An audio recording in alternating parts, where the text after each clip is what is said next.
After weeks of waiting, I finally have my Sega Genesis Mini 2.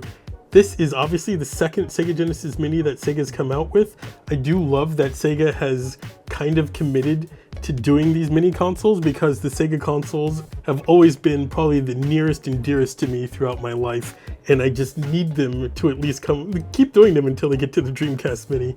But we have the Sega Genesis Mini. This has 41 Sega Genesis games on it, 12 Sega CD games, and then there were 7 bonus games, which I believe are all Sega Genesis games. So 60 games in total on this, and some sequels to a lot of really cool games that were on the Sega Genesis Mini 1.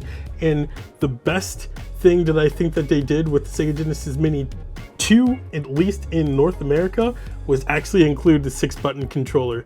I'm really hyped for this one because of the inclusion of Sega CD games.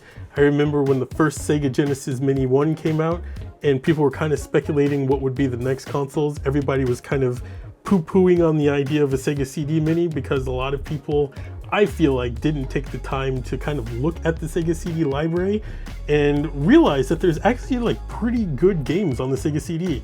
But inside of this, we have our Sega Genesis Mini 2, and we can crack it open and take a look at what we have inside. So cracking open the Sega Genesis Mini 2 here, we find HDMI cable, micro USB cable, this beautiful boomerang 6-button controller,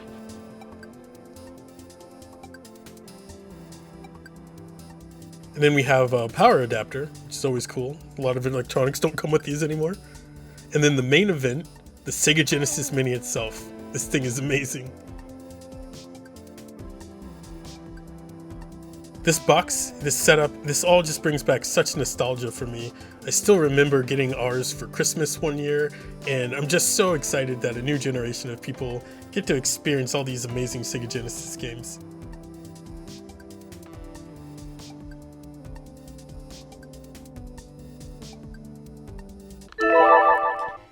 So here we have the games list. If you have the game cover arts showing, you have to do a little bit of scrolling, but I think looking at the game arts is better than kind of looking at the splines. Here, if you have the splines though, you can see all the games in just 2 rows. It's a little bit easier to see everything that you have. There's a lot of sorting options, so we can do alphabetically, reverse alphabetical, by genre, by the number of players. We can sort CD games first, and then do it by recently played.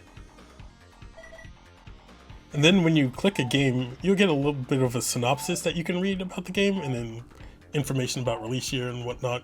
So this is kind of a cool addition if you're just kind of browsing to look for a game to play.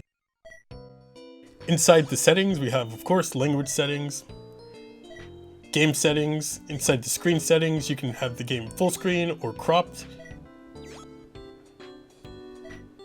There's wallpaper settings, so you can set the background if you have the image cropped. There's a lot of cool options here. It would be cool if there's maybe an option to add your own custom images. Then sound settings, you can have the Sega Genesis, or the original Sega Genesis audio. There is a slight difference that you can hear.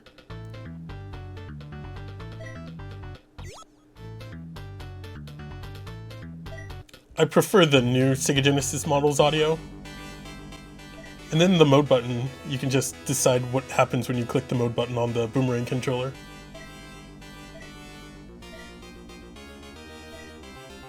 And then the fun thing, if you go to staff credits, you get the best Sega intro music of all time, and that's the intro music for the Sega CD.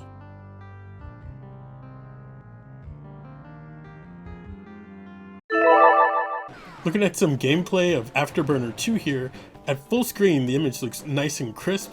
I didn't notice any weird artifacting or anything. I didn't notice any input lag from the controller. And this is just top Sega gameplay here, playing this Afterburner game. Some gameplay of Robo Aliste, a Sega CD game. I played this one at a cropped aspect ratio just to see what the background wallpaper would look like. I think the colors blend really well. It's not kind of obstructing anything. It doesn't draw your attention. And the game still plays really good. I'm playing Sonic CD here using the CRT filter that's available on the Genesis Mini 2. I will say I'm not a fan of this CRT filter. I think text becomes blurrier, the image becomes noticeably darker, and it's not really even close to what I think the CRT image actually looks like on a real CRT TV. And just to show a little bit of a comparison, this is the same Sonic CD game without using the CRT filter, where I think everything is much sharper, text is easier to read, and then the image is noticeably brighter. And just to drive this point home a little bit more, here's a side-by-side comparison. On the left, the image has the CRT filter applied, on the right it doesn't. Text on the left is definitely blurrier, the image is definitely darker, and I think on the right you can tell that the image is much more crisper, and I personally would recommend not using this CRT filter that's available on the Genesis Mini 2.